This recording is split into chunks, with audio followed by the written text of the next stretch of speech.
تازہ ترین ویڈیوز کے لیے چینل کو سبسکرائب کر کے بیل آئیکن اور آل نوٹیفیکیشن پر کلک کریں تاکہ آپ کو ملے ہر خبر سب سے پہلے۔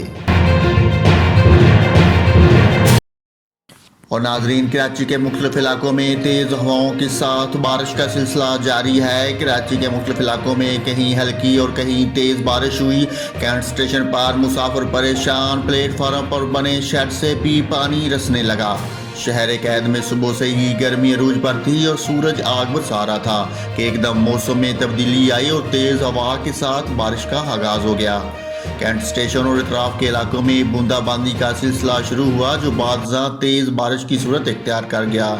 اس کے علاوہ کرنگی، محمود آباد، صدر، آئی Chandrika road, scheme 33، national stadium اور اطراف کے علاقوں میں بوندا باندی جاری ہے۔ ماہرین موسمیات کے مطابق شہر کے شمال مشرقی علاقوں اور جنوب میں بادل بڑھ رہے ہیں۔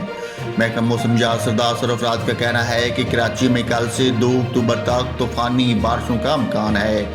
سردار سرفراز نے کہا کہ کل تیز ہواؤں اور گرج چمک کے ساتھ موسلادھار بارش ہو سکتی ہے، جس سے شہر میں اربن فلڈنگ کا بھی خطرہ رہے گا۔